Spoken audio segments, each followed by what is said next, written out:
Anyway, welcome.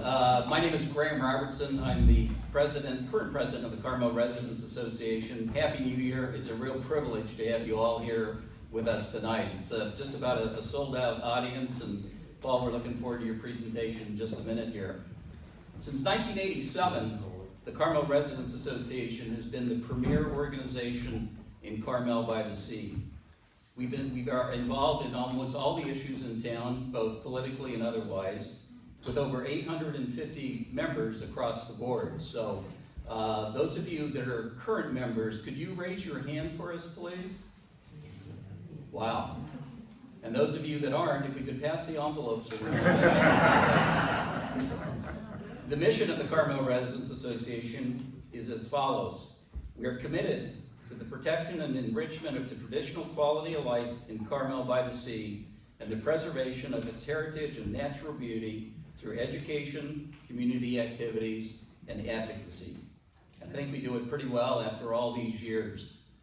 We do have your board here tonight. I don't know that everyone's present, but what I'm going to do is read their names off, and if they could stand up, and then we'll give them a round of applause after they stand up.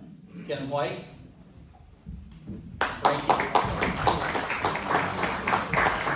Frankie Haney, Tim Toomey, Mary Condry, Sherry Williams, Sarah Harnick, Sherry Schoengarter, Janine Chicaro, Nancy Toomey, Mike Brown, J.C. Myers, and David O'Neill. Please give them a round of applause.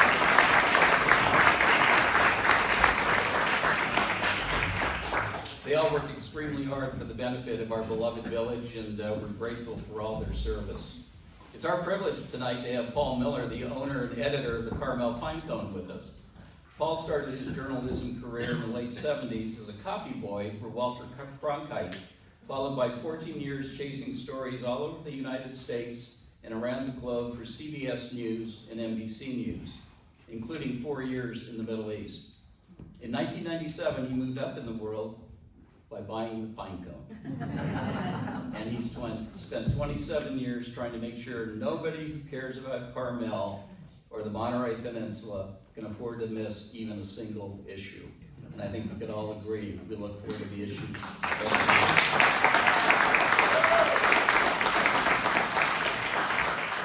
Based on the applause, he must have succeeded at least a little bit, because while many newspapers have failed or shrunk to almost nothing, the Pine Cone is still here and thriving.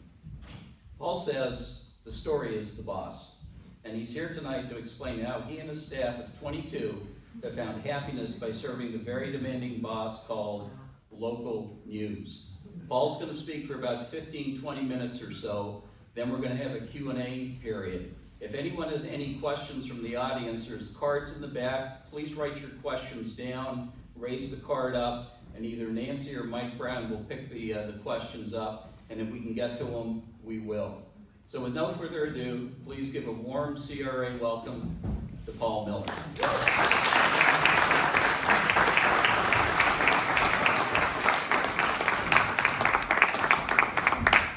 Thank you, Graham. Thank you all so much for inviting me here.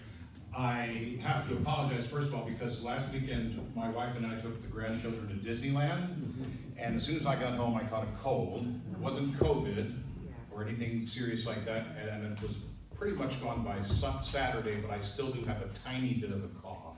So that's why I'm fist bumping everyone, and I'll stay up here. This is the Carmel Women's Club, this building, right? With an A. So every time I speak here, I only expect one person to show up. And having said that, I really wouldn't have missed it for the world. I was, however, almost late, and this is why I learned a lesson tonight driving through Carmel. First of all, you really don't need traffic enforcement in this town, right? We don't need that because everyone is so well behaved on the roads. There was a gentleman in front of me. He was a little older than me, so let's call him a senior citizen. And I got a little perturbed following him for a while, and I thought, maybe I could learn something about safety from this gentleman, because he kept his speed at a steady 15 miles an hour, including right through all the stop signs. That's what we do with drivers. I brought the Pine Cone is my life's work, and my wife isn't here so I can call it my true love. I actually live and breathe the thing, and I think about it practically all the time. What's going to be in the paper? How are we doing financially? How are the employees doing? Renovated our building, how's that going? I mean, it's something that I just, so I could talk for days about what's gone on in the last 27 years and how much I've enjoyed it and what a privilege it's been. But I'm going to start off by talking about one of the most important facets of our success. And I get questions about it sometimes because we don't have a normal website. If you go to the Pine Cone website, you pretty much only have 5 or 6 choices. And one of them is to download the whole paper, or look up the phone numbers, or look at our archive, and basically that's it. We don't try to tempt you with clickbaits or block you with banner ads or pop-ups or paywalls or any kind of annoying internet behavior that you get so much on other news websites. It drives me crazy just like it does all of you. So when we started putting our newspaper online in around 1999 or 2000, I'd already had a chance to see what other newspapers were doing. And what those early adopters of the internet world did was they fell so in love with the accessibility of the internet that they started putting all their content online without charging for it and with no advertising. And when I saw what they were doing, I thought, well, how is that going to work? Because let's take the New York Times as an example. The Sunday New York Times was a huge money-making machine. I mean, you remember, it wasn't that long ago that you could easily become one of the richest people in the world by owning a chain of newspapers, right? The families that own the big chains are famous, and Hearst, of course, is one of them, but the Sulzbergers and the Wrigleys and the Chandlers and so forth and so on. So the Sunday New York Times, I mean, I lived in New York when I started my career, and 9 p.m., if you lived in Manhattan, the early edition of the New York Times hit the newsstands. They brought the trucks out of the New York Times printing plant on 43rd Street, I think it was, right in Times Square, named for the New York Times. And they would start delivering it around town, and people like me who were in the news business would go right out to the newsstand to get the first edition when it came off the press. And they delivered it in all the newsrooms. It was the first thing people at CBS News looked at when they came to work early in the morning. And it was really a beast, the New York Times was. And I say that in terms of respect and around the world, but more I'm speaking right now of the money that they made. I don't know how much money was in an average Sunday New York Times in the late 1970s, early 1980s, but it was in the millions in each edition of the Sunday paper, let's say. And they sold it for $3 or $4. The internet came along and they started putting all their content online, and pretty soon they started killing their print product, which had been so profitable. And you still see that happening today. The Herald is another great example. Used to have 160 or 180 employees. I don't know how many they have now, but it might not even be that many. I honestly don't know. It's a shadow. They used to have revenue of $85 million a year and a profit of $20 million a year at their peak. Now I honestly don't know, but it's, like I said, a shadow. So that was all done by the internet. First of all, you start putting your copy online for free. Google, Facebook, Yelp, Apple Maps, everybody's moving in, trying to take away your advertising. They're doing that to me constantly and to every local news outlet, because there's still billions of dollars in local media advertising around the country. And in the meantime, once you started putting your stories online so the readers with one click could just get the story with no impediments, they fell in love with that, and so it was hard to take it away. And so that's why what you have now is an amalgam of horribleness online, because once they got in bed with that model, they couldn't get out, and they didn't know how to, they invented the word monetize. They didn't know how to monetize it.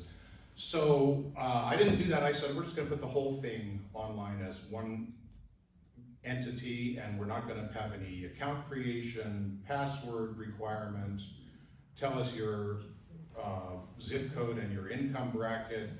We don't throw, I mean, if you try to look at like dailymail.com is a huge successful organization in the United States now. I think they have 1,000 employees, news employees in the United States.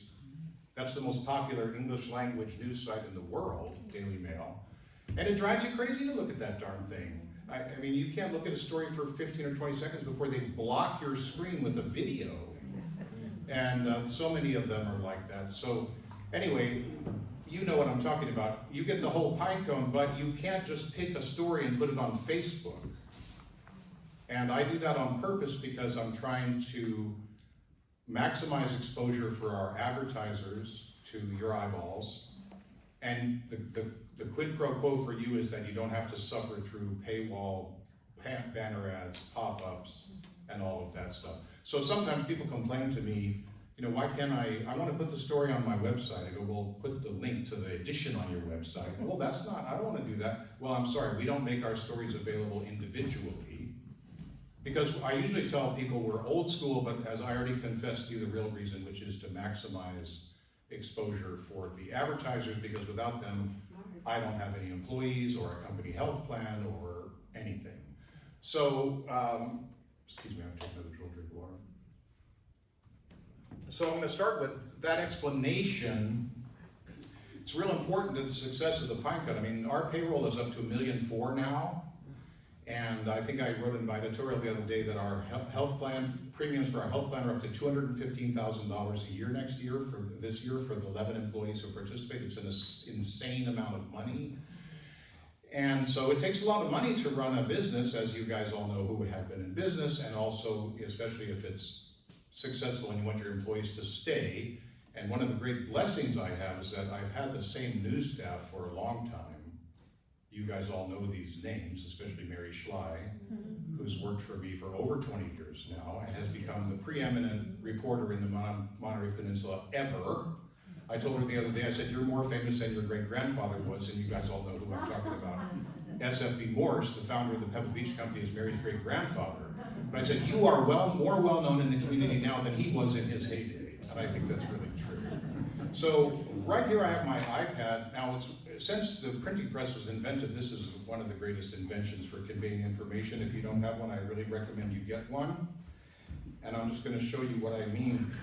When the pine cone comes to me at home on Thursday night at 9 o'clock, just like it does to all of you, I immediately convey the file over to Adobe Acrobat,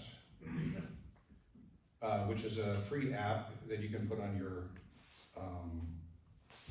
iPad. And the pine cone looks like this, and you can even turn the pages just like a book if you set it up page to page. And it really, really works well. You can zoom in to read stories as much as as big as you want. You wouldn't believe it, but one of the most common questions I get is, how do I make the type bigger? Still today, about once a month, someone sends me an email and says, it's too small. I go, well, you know, one of the greatest things about a computer is you can make it any size you want. I mean, these little letters that you see each one is described by a formula. That's what PostScript fonts are. It's not pixels that are set on a page. It's a formula, so that's why you can make it as big as you want, but it still looks perfect. So if anybody doesn't subscribe to that, I really encourage you to. It costs about $500,000 a year to print the pine cone on paper. It requires cutting down trees. Yes, there is recycled content in there, but it's only about 25%.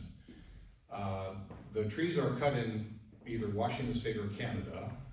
They go to a pulp mill, it's turned into newsprint, brought in a truck to Tracy, put on a big press about the size of a freight train, which runs for about 2 hours, printing the whole pine cone. Then the finished copies are put onto trucks, brought down here, about 11 p.m. to midnight on Thursday night. Then Scott McDonald and his delivery company spend overnight delivering them around. So in the morning at 6 o'clock, usually you can find them in downtown Carmel. And so $500,000 to print, about $80,000 a year for delivery. This cost me about $20,000 a year to do. And there's no cutting trees or delivery trucks or freight train size printing presses involved. So some people say to me, oh, I really like to hold the print edition in my hands, and I say, well, please reconsider. Spend $150 or $200, get an iPad, and we'll never have to cut a tree again on your behalf. So that, by way of that introduction, just about one of the things about how we operate, I'm prepared to speak about, one of the questions that he posed to me was about controversial stories that we've had to deal with. I have a little top 20 list of those here if you want to hear about some of them. One of them involves the name Carolyn Hardy. Remember that time we had a story about girls who were possibly might be called sluts, who were performing at one of Rich Pepe's restaurants? That's one of the top 20 right there. Another one is the time that I, during Car Week, a tree that in August, okay, we don't expect trees to fall on cars during August, we expect them to fall in January. But during Car Week, up on Highway 68 near Chomp, a tree fell over and smashed a Prius. No one was hurt, okay? So I thought the irony was a little bit humorous, and so I wrote a headline that said, "At least it wasn't a Bentley." That was my headline, because it was Car Week, right? And no one was hurt. But you would not believe the outrage that was directed at us by Prius owners who said, "How dare you insult Prius owners by saying they're not as good as Bentley owners," as if that's something I would do. I had one of the first Priuses in Monterey County. I bought it right after they came out, and I drove it for a while and put it on the front page of the Pine Cone that's talked about how cool it was to get 50 miles to a gallon or whatever it was. But anyway, that headline, sometimes we have no idea how people are going to react to the story. So I've got a ton of those. I can also tell you all about how our week runs and how the Pine Cone works from A to Z. I can talk about the Middle East if you want to, because I did spend 4 years there as a bureau chief for NBC. I was 27 when I got there, and I was 31 when I left, and so I can't pretend to have been an expert then, but I did learn a lot while I was there. So, Graham, you want to start going for questions? Sure. Why don't we transition over to the chairs and... You got 2 mics here? Yeah.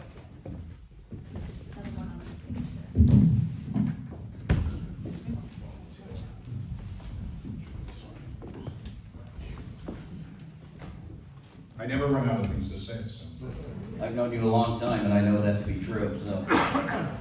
So I'd like to really kind of make this more conversational, Paul, like you and I are having a conversation with 100 of our closest friends here. So the circulation, both hard copy and email, is roughly... I know exactly what it is. I can look on my phone and give you, I believe at this moment it's around 23,400 email, and 18,500 in print. And when I bought the paper in 1997, it was 11,500 in print, and there was no email. Mm-hmm. So we've increased the readership a lot. People ask me why our office is in Pacific Grove. If Ken White wasn't sitting here, I would tell you the real reason. But since he is, I say, well, I wanted to be in downtown Carmel, but also really a regional newspaper. No offense to the beautiful, amazing city of Carmel, because we do spend most of our time paying attention to what happens here. But we are a regional newspaper, and that's important for our success. Well, I mean, you guys have done a great job over all these years. When I was a little boy, we used to pick up the Pine Cone down at the Dolores Street offices and then sell it for 15 cents. You mean the one that was above Coach? Or next where the pizza place is now? Where Sushi Heaven is. Sushi Heaven, that was it. Yeah. I see what you mean, yeah. Okay, right. I don't remember exactly where all the offices were, but it was on Ocean Avenue real early. Right. And then I think it moved there. It moved up, Yeah, it's moved around. What was the price then? It was 15 cents, and we hoped to God that someone would give us a quarter, and then you'd fumble around for 10 pennies in your pocket, because that's how you made your money, is on the tips. So, do you know who the owner was then? I don't remember. Well, Al Eisner is a famous name in Pine Cone history. He's the one who made it a free newspaper in 1983. He owned a newspaper out in, that it was headquartered out in Carmel Valley, and it was like an arts and entertainment that he distributed free, and he used the success of that to buy the Pine Cone, and then he made the Pine Cone also free, combined the two papers, and so it's been free since 1983, I believe it was.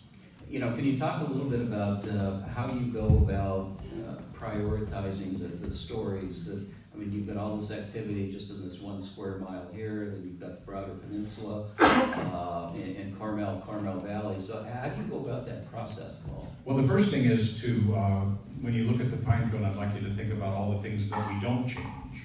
Because the success, I think, especially with a fantastic historic town like Carmel and a newspaper like the Pine Cone is to be respectful of the traditions.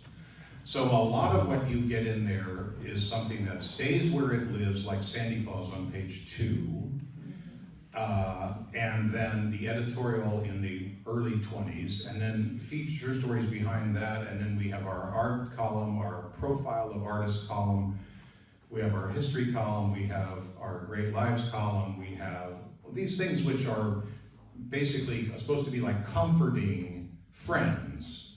Just like what we call, you guys call it the masthead, but in the newspaper business we call it the flag, which is where it says the Carmel Pine Cone. I don't know if you've noticed, but at the first of this year, we dropped the little antique pine cone and branches art piece that had been there for about 50 years.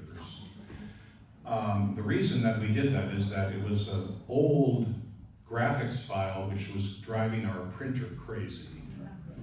Because to register that little compressed thing from so long ago was always a problem for them.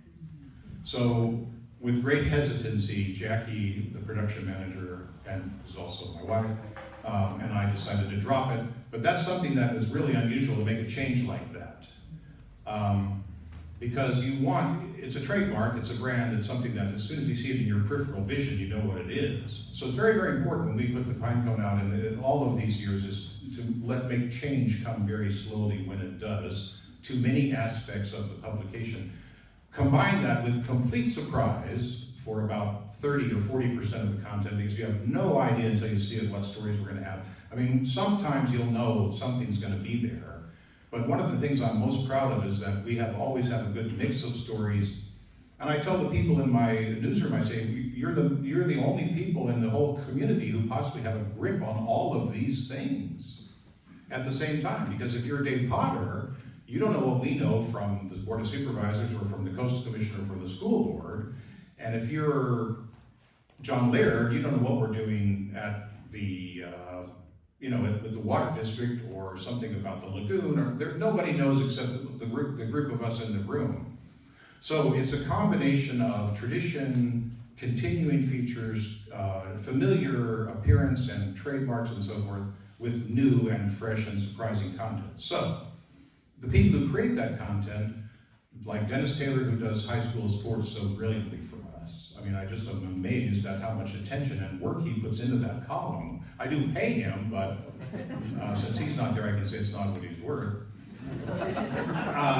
He does an amazing job. So him, for example, or Neil, or Jerry Gervais, or one of the people who contributes to Great Lives, they are all working weeks ahead of time, or certainly days ahead of time.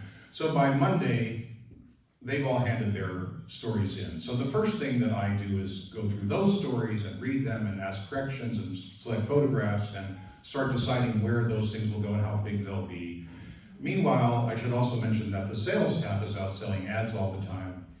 So also by Monday, they've scheduled most of the ads, which will be in each week's paper. And then when that roster comes in, we decide by Tuesday morning how big each week's edition will be, because we try to base it on the size of the advertising. We don't always do it, but usually. Meanwhile, the reporters are out covering their stories, so starting on Tuesday, they hand those in. So as soon as they start coming in, I start thinking what will go where, and especially what will be on the front page. On Wednesday, we send the softer parts of the paper to the printer and finish all of those pages. Today we sent 32 pages to the printer, which are AT&T Prime special section for this week's paper. That has to go early. And then all day Thursday is like a WrestleMania where we finish the news parts of the paper. And I not only pick the stories for the front page, I've personally done the layout of the front page every week for 25 years. Wow. So when you see the front page, the reporters, of course, and the photographers, but you say, well, who decides what goes on the front page? Well, I do. Of course, they all argue with me and they want their stories on the front page, or they try to pitch them. But not only that, I write most of the headlines. They get fine-tuned. I write 3/4 of them or more. I pick the photos. I decide where they'll go and how big they'll be. So it's kind of something I'm really proud of, is that I do that myself. And then in the end, it comes out on Thursday night at 9 o'clock or Friday morning. You're supposed to not be aware of any of that chaos. And it's just like if you watch a live sports program, like if you watch one of the football games this weekend, if you were in television like I was, you know that doing a live NFL football game is an insane production. And when you watch that and you see it going by pretty much effortlessly, you have no idea the yelling and screaming that's going on behind the scenes to get the replays set up and the camera angles right and all of that stuff. It's like that with a newspaper, only in slower motion. So, does that answer your question? Yeah, I think so, but I think so to that point, with all the chaos that's going on and so forth, you've got Mary and you've got Chris Counts and all the the people that are out in the street coming up with these stories. You've got Mina with the advertising and so forth. So can you tell us who's the best salesperson out of the group and how that all goes? John sells real estate advertising, which has been our most important category all these years until now. I mean, all these years, it was one of the things I tried to build up when I bought the paper, and it really, really worked well. So I hired a special real estate salesperson. Real estate has been probably 50% or maybe 40% of our advertising all these years. This year it's going to be probably 15%.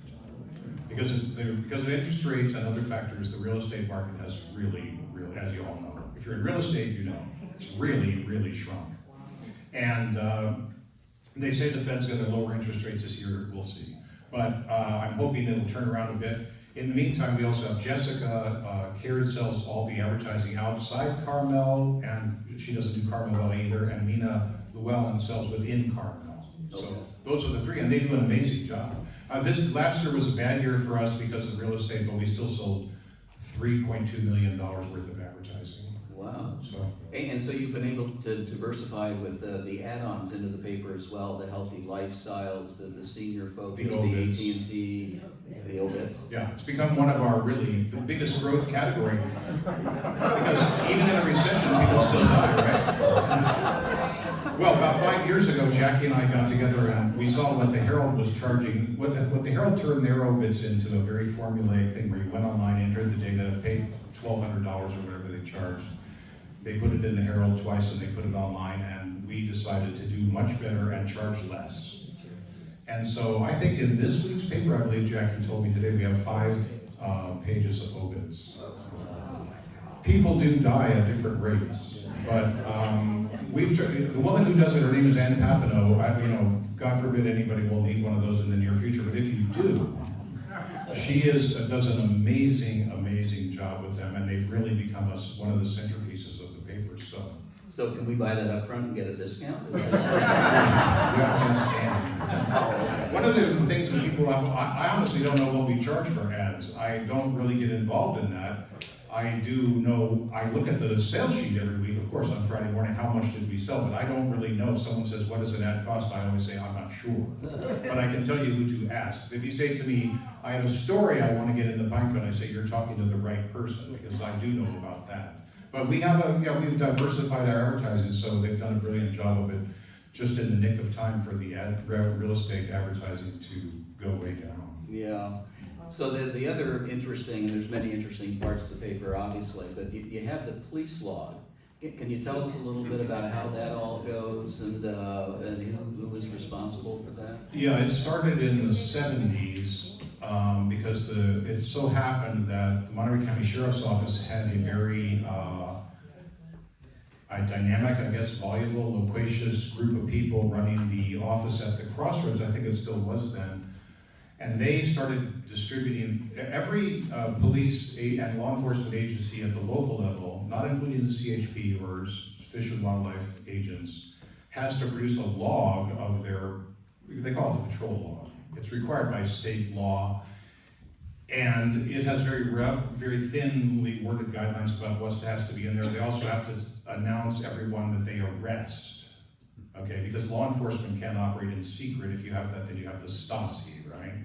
The courts can't be secretive, the DA can't be secretive, the police can't be secretive. So 40 years ago, they were pretty forthcoming with it. And so the Pine Cone, this is before me, started printing the sheriff's log, and it was only the Monterey County Sheriff's Office calls from the mouth of the valley. That didn't include Carmel? No, Oh. and they were great. And that was a really entertaining thing that became, a lot of small town newspapers had it, but the Pine Cones became famous. when I bought the paper, I also said we're gonna have the Carmel Police Department, and so we had to personally go to the police department and look through their handwritten log at the station once a week to write down their calls.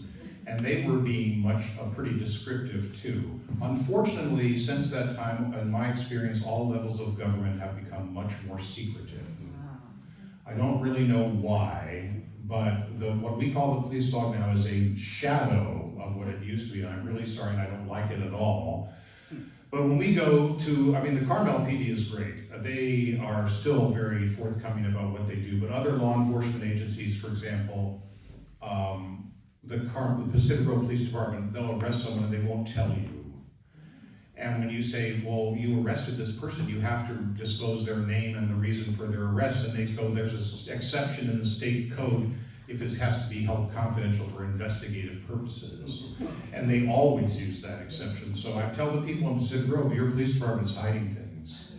And no one seems to care, so I'm not going to worry about it myself. But, it's really bad if law enforcement is secretive. You just can't imagine what happens to your civil liberties if you can be arrested without anyone being told. And that's exactly what is heading in that direction. But so the police log now is a watered down, boring version of what it used to be. And we try hard. Mary covers the police department in Carmel. She has great, just like with the city council, when someone new comes on the city council, we tell them, if I have the chance to, I tell them, Mary knows more about the city council than anyone in City Hall, because she has either attended or watched every city council meeting for 20 years, and no one else can say that. And we've had about 6 city managers and probably 4 mayors and 100 people on the council in that time, or 80 or whatever it would be. So Mary's got great relationships with the police, so if you live in Carmel, you're lucky. Whatever the police department is doing, pretty much. Now, we used to hear all the time that we purposely left things out of the police log to protect property values. People would say that to me at parties. I would say, you're talking to the person who would be doing that if I was talking. I can say right now, we do not do that. And they say, well, the police, then they don't put things in. I go, no, they are not keeping, you would find out we would find out so fast, city council would find out, a lot of people would find out so fast if serious crimes were being hidden. So they aren't. Even in Pacific Grove, where they try to keep them secret, we still hear because the community talks about it. There are emergency calls involved. There are ways to find out rough things that are happening, but they just don't tell you enough details for you to really know what transpired. So that, it's not. And if someone comes up to me now and I meet someone and they say to me, "Oh, Carmel Pine Cone, you guys have a great police log." I say to myself, that's what someone says if they can't think of anything to say. Because it's no longer true at all that that's the most interesting thing in our paper. But you can still count on us to have, roughly, but a lot of times it's like reading code, and even we aren't sure what went on. Well, I think there's a fair number of people that actually, peruse that fairly seriously. And I've heard from people around town that that's something that they really enjoy is the police log. So you've got the newsroom, you've got kind of the fights between Mary and Chris and who goes where. You've got the police log, you've got the real estate section that is now dwindling. How do you get to the editorial? You have some great editorials, and yes. There's some editorials that I'm sure some would say, well, maybe not so, in all due respect. It's another thing I also think is amusing is when I meet someone, they often say to me, well, I don't always agree with your editorials, but I think you have a great newspaper, right? Well, I'm not expecting you to agree with all my editorials. They're just my opinion because that's what they are. I've written one every week for 27 years. Some of them have been good. A lot have been, not a whatever. It all depends on I always try to write about a local subject, but if I can't, then I'll sometimes write about a more broader topic. But there have been some things where we've really broken ground in the last 25 years. I'll give you one example, and that just about the Carmel River. For the first 5 or 6 years, I thought I knew what everyone knew, that the steelhead trout in the Carmel River were an endangered species. And then one day, because everyone said that. It was in the Herald, it was in the Weekly, it was in the Pine Cone, and all the TVs, it was, because everyone, I don't know who started it, but someone did. And then one day I was up at Pike Place Market in Seattle, and I saw steelhead trout, $2.99 a pound. And I thought, is that ours? Well, it turns out, I just looked for a few minutes on Google and probably the NOAA website, and it turned out, of course, that steelhead trout, Encore heincus mykiss, is one of the most common fish in the world, and it is considered invasive in many countries and even in Yellowstone National Park. So it is a hated fish in many places, and they're trying to eradicate it. And what NOAA, most people don't realize that the Endangered Species Act allows them to classify an animal or a plant as protected, even if it's only threatened in what they call, I think, a significant part of its range, which is not the same as extinction, right? Extinction is a word that deserves to have its meaning protected, because extinction means the species is gone, like a woolly mammoth. And you cannot get one now. But the steelhead trout that are in the Carmel River got there by swimming from other rivers and just deciding they wanted to live in the Carmel River. There may or may not, I know they stocked it for a long time, so I really don't know if there's even anything unusual about the DNA of those fish, but the steelhead trout is in no way, shape, or form endangered. You could not make it extinct if you tried. And that's just like the Monterey pine. They tried to call that a threatened or endangered species. Well, that's one of the most common forest trees in the world. There's millions or billions of them in Australia and New Zealand. So I started writing in the pine cone, that is not a threat, an endangered species. And for 6 or 8 years, people challenged me about it. They go, what makes you say that? I go, well, just look at the NOAA website. I mean, really. You go and look at the NOAA website, look at steelhead trout, and you'll find out that, yeah, so they're trout, which is not the same as saying that we should kill them all in the river. That's what other people have accused me of. I just wanted people who were being asked to spend hundreds of millions of dollars to protect the steelhead trout to know what they were protecting. It's just a local population of an extremely common fish. So, that was heretical for me to say that yet. I mean, I think that's one of the, questioning common knowledge is one of the most important things you can do. Just because a lot of people or everyone believes something doesn't necessarily make it true. Right. So that's one of the things that I've always tried to do. I remember my dad, if I can tell an anecdote from my childhood, my father worked for the NASA during the Apollo days, right? And so we sat at home when I was growing up watching Cronkite and reading the Washington Post and all the things that we did in a very politically conscious family in the 60s. And here went one of the rockets up, I don't remember if it was Gemini or Mercury or Apollo or what it was. And the newscaster said, riding a column of fire, the rocket, blah, blah, blah, blah, blah. And my father said, well, that's not really true. The plume of hot gas you see going out the back of the rocket is just wasted. What makes the rocket go up, my father said, was the pressure inside the engine on the rearward facing surfaces of the rocket. So I go, oh. Ever since he told me that, I've spent the rest of my life, it's true of airplanes too, like they'll say the jet exhaust shoots out the back, pushing the engine forward. That's not what pushes the engine forward. What makes a jet plane go forward is the pressure inside the engine on the rearward facing surfaces of the engine. Most people have no idea that that's what happens, but it is, and what goes out the back is just waste, a wasted byproduct of the process that's actually pushing the plane forward. So my father was like, well, common, just because they said it on the news doesn't make it true. And it's not, you don't have to be very sophisticated to understand what I just said about the real reason, right? I'm sure you all get that. The hot gas expands and pushes on the rearward facing surfaces in the engine, and that's what makes it go up. So the rest of my life, I think I had inherited maybe some of his skepticism, and so that's the kind of thing we're talking about.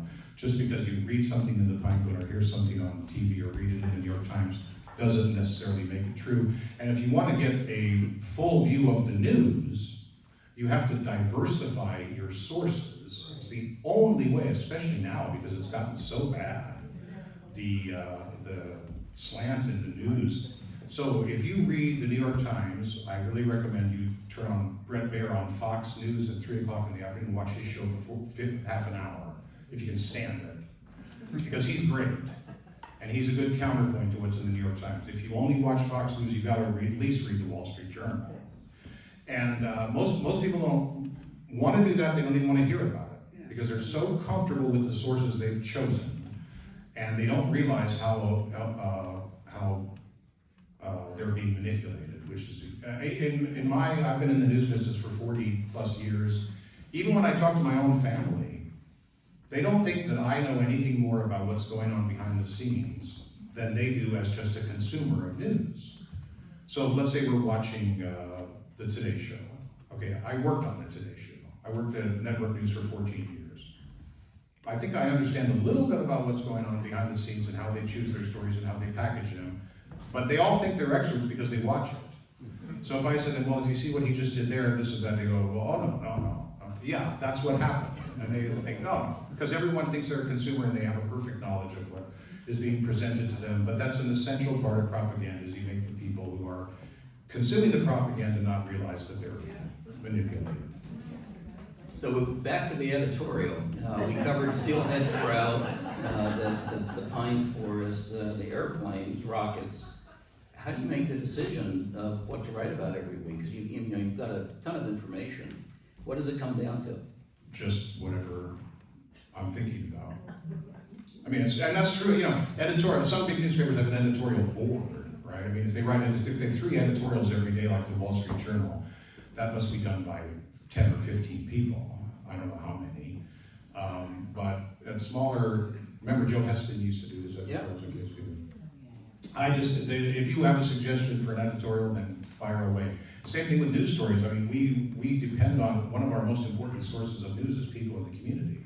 Because I only have 4 full-time writers, and they obviously can't be everywhere all the time. So we very rarely witness a story ourselves. We have to depend on you, and the same thing, I mean, I am the person who writes the editorials. So.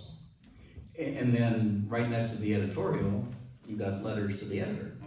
And so you must get a lot of emails and snail mail. Those and really, how do you decide that? Yeah, I pick those too, and if it has an intelligent point of view on a local topic, I almost always print it. The only time I don't do that is I get so many on the same subject, which does happen, especially election time. And also, if someone tells you we're doing a letter to the editor campaign and here's a form you can use and send it to Paul Miller and the Herald and whatnot. I mean, it's always so obvious when people are doing that. So and a lot of times people will send me, by mistake, an email they got from someone else who was helping them write it.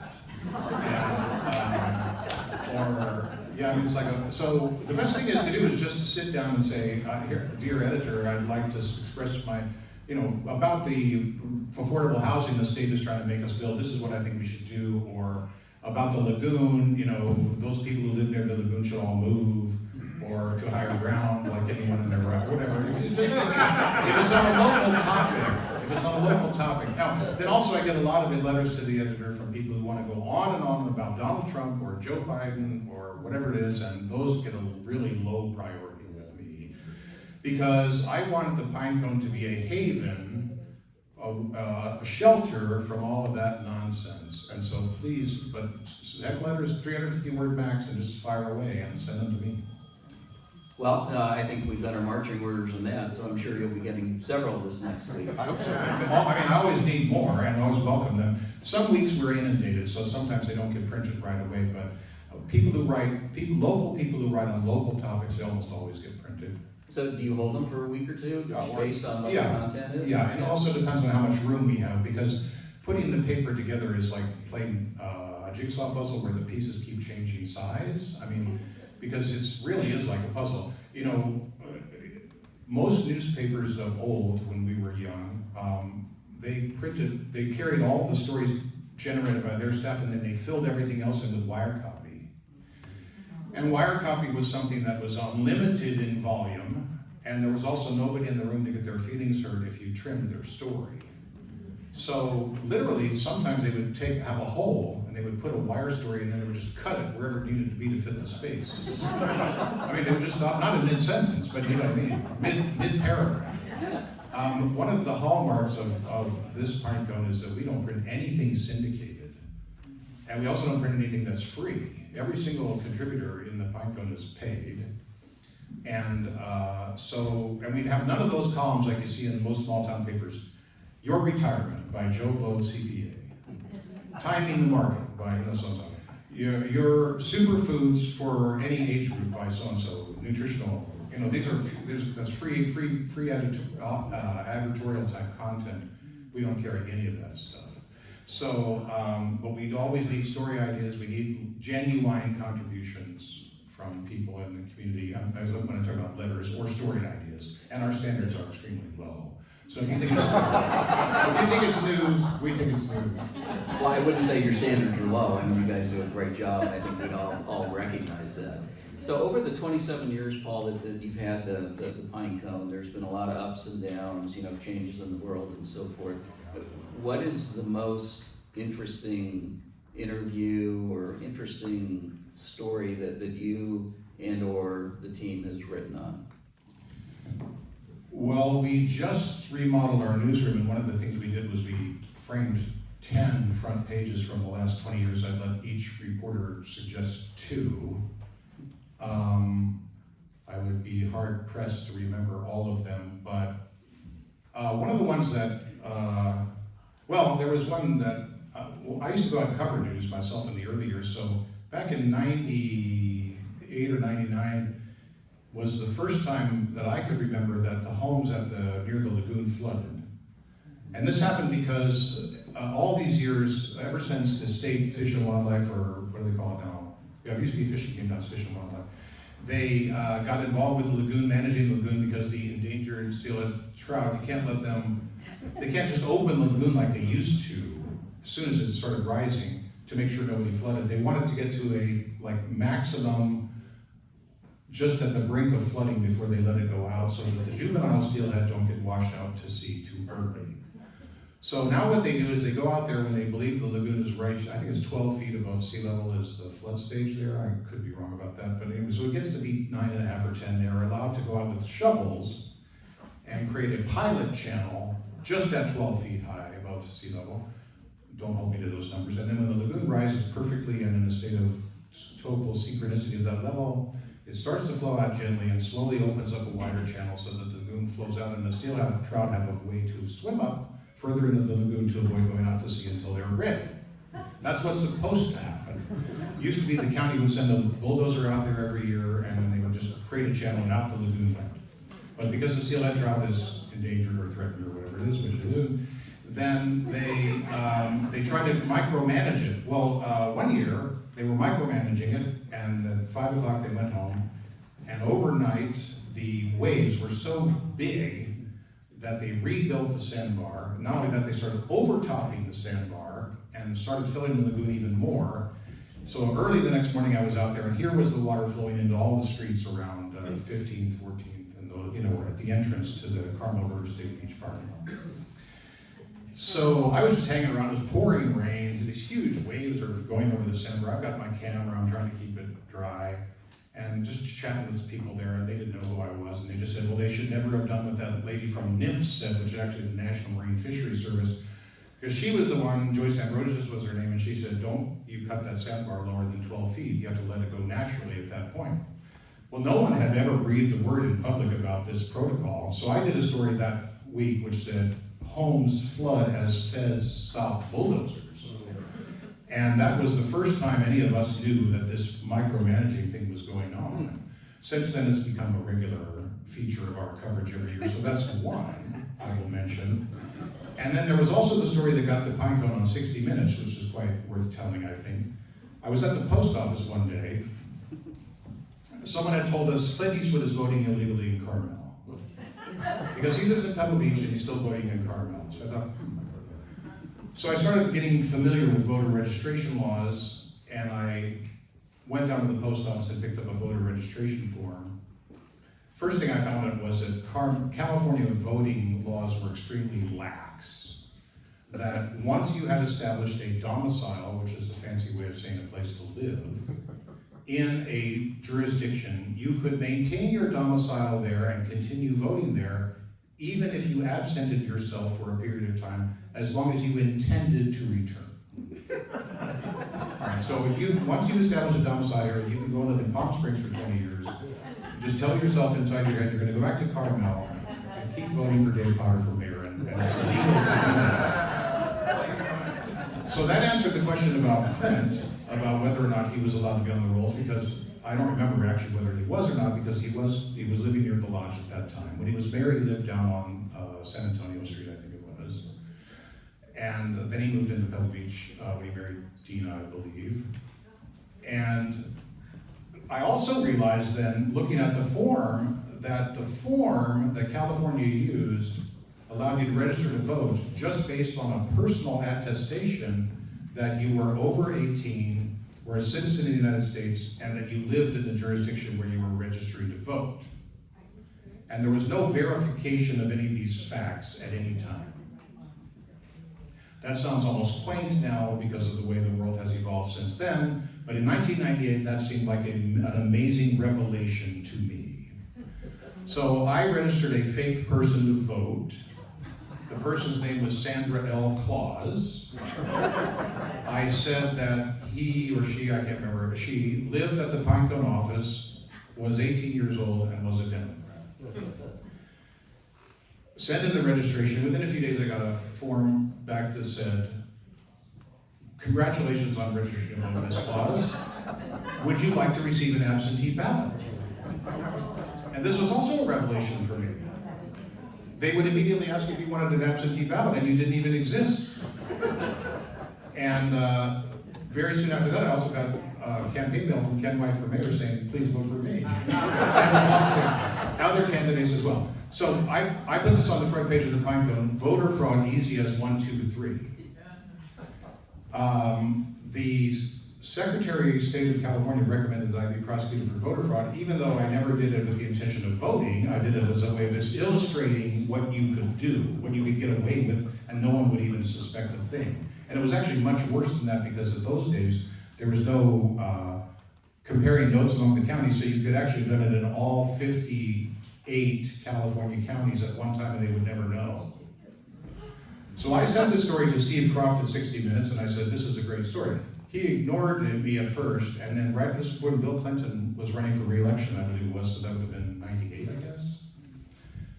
Then all of a sudden, at one point, 400,000 voting registrations showed up in Los Angeles County, which had been filled out by a group of these paid voter registration people. So here came 60 Minutes on Tuesday. They interviewed me, they did a whole bunch of footage around the Pine Cone, showed me walking up Ocean Avenue. Because I told Steve when I was done with the story, I said, "You could register from your desk in New York City in all 58 California counties, and they would never know. All you have to do is sign it." And when he called me finally about the story, he said, "The CBS lawyers won't let me do that." But since you already did, so that ended up on 60 Minutes on the Sunday before election night in 1998. So that was a lead story too. Here came 60 Minutes, and there I was, and I was so nervous. Anyway, that was quite noteworthy. Well, I would say so. I mean, that really is quite unbelievable. I mean, with the voter fraud and everything else, Yeah, since then it seems so quaint, because there's so many other, anyway, it's a very lax system, as we all know. But it's still legal that you can, once you establish a domicile, or you can move elsewhere as long as you intend to return. It's illegal to vote in more than one jurisdiction, and now they do compare notes among counties. I'm not sure what other protections they've had, but all this registrars who I consulted for my story said it's a terrible system. We've got to tighten it up. But and in a few ways it has, but mostly it's even worse now than it was then. but I mean, that's scary, really. I mean, Yeah. if you can do that. I mean, 400,000 in LA, is that what you said? Yeah. Yeah.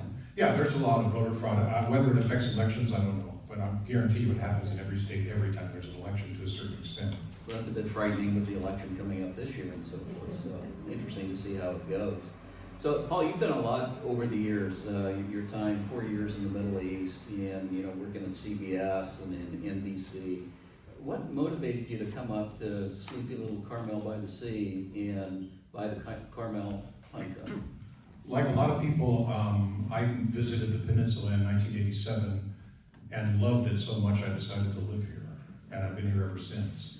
And after I'd been here about 10 years, my wife at the time and I had made a little money in our careers. We had saved some, and so I had a little real estate here and there, nothing great. We weren't from wealthy families. I came from a middle-class family in the suburbs of Washington. She was from Arizona. Anyway, we had $1 million in the bank. And so I wanted to get back in the news business, but as the owner. Now, $1 million wasn't enough to buy a TV station or even a decent radio station or group of stations. And I had been a real ardent consumer of the news here, and I looked at the Pine Cone and said, this could be a lot better. So I went to the owner, and I was so naive about business. I only knew about journalism. I knew nothing about business. I offered him $1 million because that's what I had. I swear to God, that is a true statement. And Bill and Chip said yes. Well, this was Chip Brown, was the only one involved. Bill was out of the business by then. Right.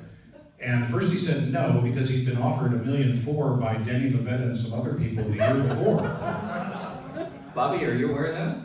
Yeah. And so Denny and I knew each other. I mean, I'd been in the area for 10 years already at this point, and I had a lifetime of news. Of course, I was only 43 then. So let me stop you just for a second. So you've been in the area for 10 years Right. before... Making the offer, yeah. Okay. Yeah. And we had young children. We decided to stay here forever. And of course now, I mean, yeah, I came in 87 and I'll never leave, I'm sure, of course. And so I offered Chip Brown $1 million for the Pine Cone, just basically on a hunch or a lark or something. I don't know what it was. I mean, I swear I did not know what ARs and APs were. I did not know that when payroll came, you had to have money in the bank to cover the payroll. I mean, that's how stupid I was. But I had a lot of confidence in my ability to make the paper a success. I don't know why. I just really wanted to do it. So I ended up buying it for $960,000, which was only they had bought it for $1 million from Al Eisner in 1987. So they lost $40,000. I'm not sure how it had done. I don't know what kind of cash flow they had or anything about it, but they were losing money the year I bought the paper, lost $135,000 the year before. So I just went in the door and said, this is what we're gonna do. We're just gonna cover everything that moves. And we're not gonna do any of this other stuff you guys have been doing, no more of this, no more of this. This is what we're gonna do. We started hiring reporters, started covering things much more thoroughly. I started going around to the business community and I said, you have been unjustly vilified by the media. Because just as my personal belief that having a job, having an income, or running a business and trying to make a profit are virtues, not sins. Whereas most news media, the people who work there are so naive that they, even like right now, if they hire a reporter at the Herald, he's going to be somebody right out of college. And I'm sorry, but when you're right out of college, you don't know anything about mortgages and taxes. You haven't a clue. And so I went around to the business community and I gave a lot of examples. I mean, I said, this story should not have been done that way. It should have been done this way. This story should have been done that way. And we started doing it as well, presenting the side of what I would call the working people, even if they're successful working people, and not just the side of the malcontents and the activists and the do-gooders and the people who think they know everything but can't really back it up. And we had a lot of them being quoted in the papers all the time in those days. I could name names, but why bother? So the business community responded, the advertising started increasing, and after 1 year we were making a profit, and we have made one ever since. So it did work. I did learn what ARs were and APs. I never missed a payroll. So, but it was quite a crazy idea that I had, but it did become a success. So. Well, that's an amazing leap of faith that you and Christy came in, bought the paper, just not knowing anything about accounts payable, accounts receivable, business, or anything like that. Correct.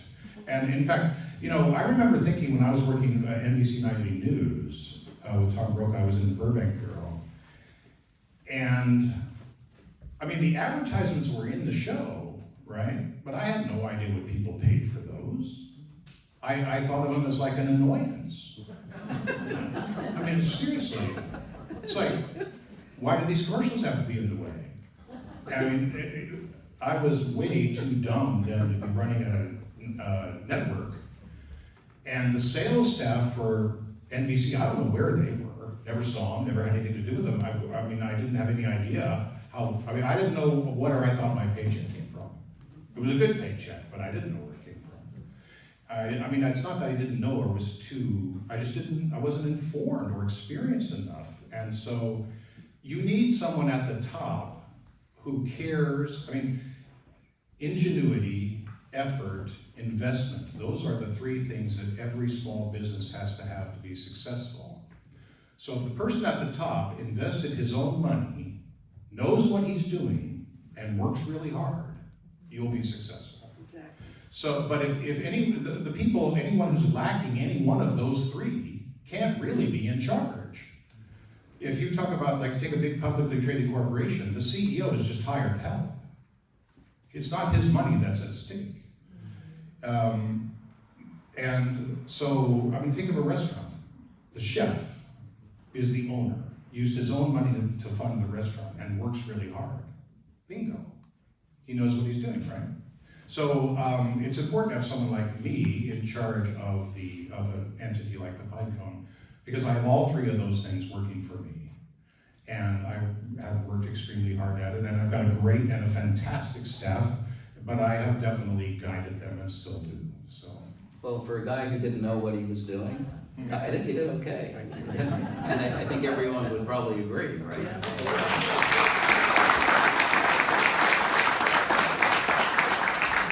So we have just a couple of minutes left, and I know there's one question from Mike Brown in the back, and it has to do with the Neil Hoteling and the history that column that he writes in the weekly. We've missed that for the last couple of weeks. Is Neil on vacation? Or? No, Neil decided to stop doing it every week.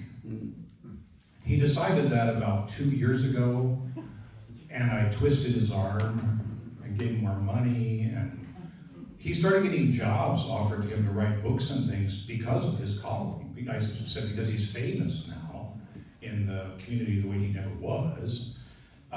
So after 2 years of saying he was going to stop doing it every week, he finally did. You should write to him and say, we want you in there every week.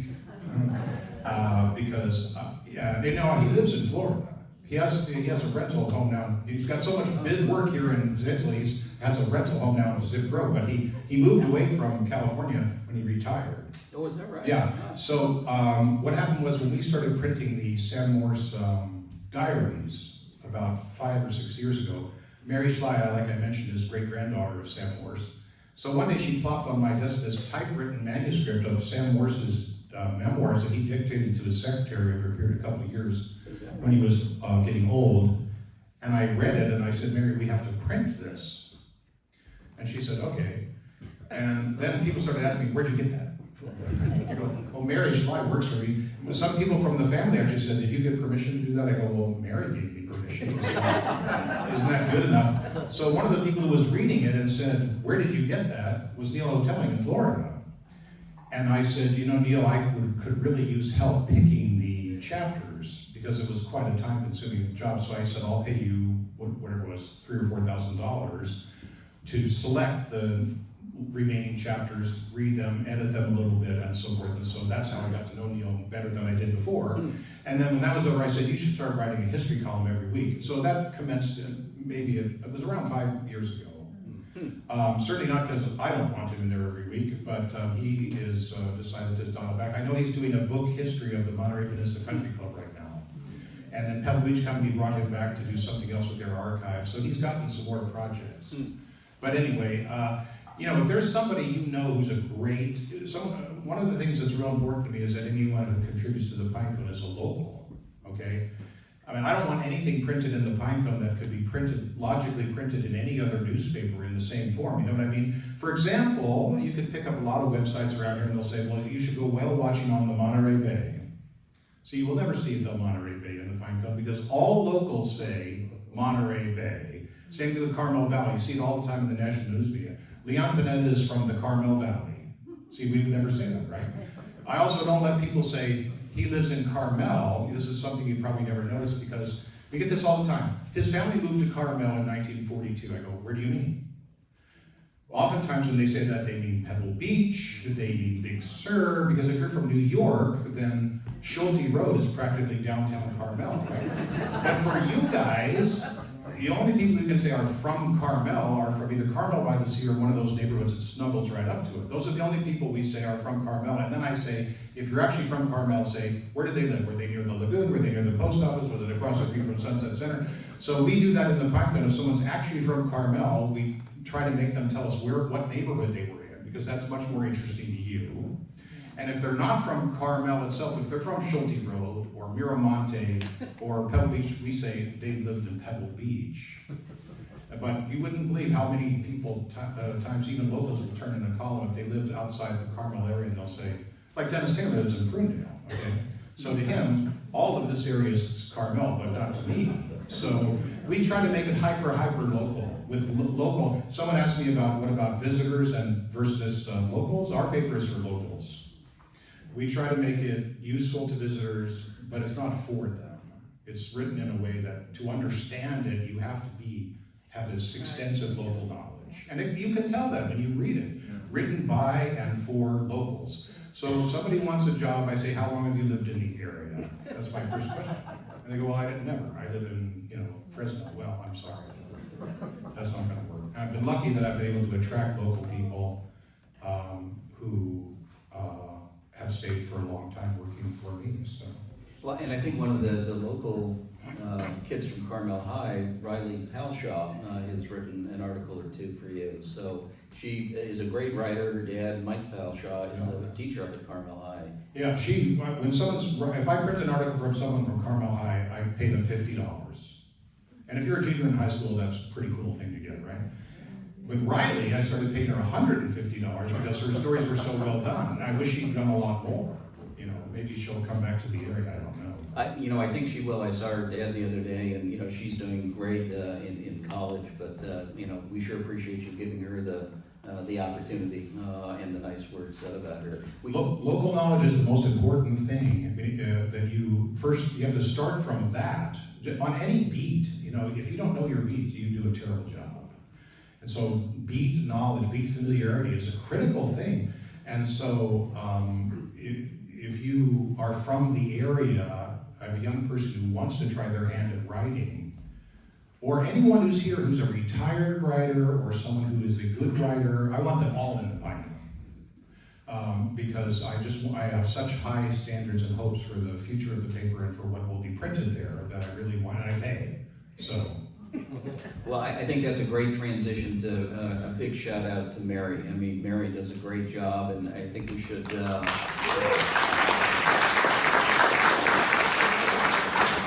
I know I appreciate the choir because you think the same thing. She's terrific and is thorough and is a great writer, so a great asset to your organization. She's irreplaceable, no doubt about it.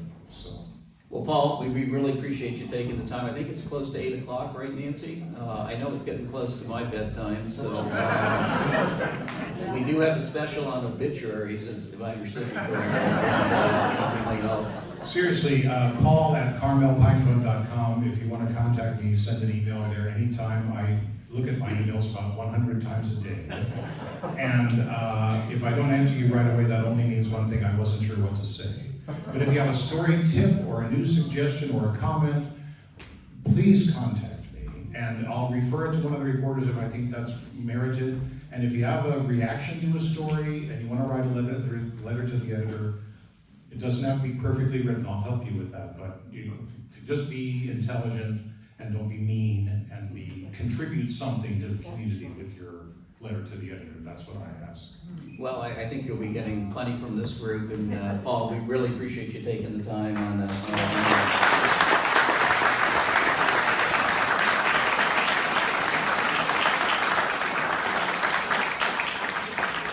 Wow, that went on a long time. You must have done really well. Thank you all so much.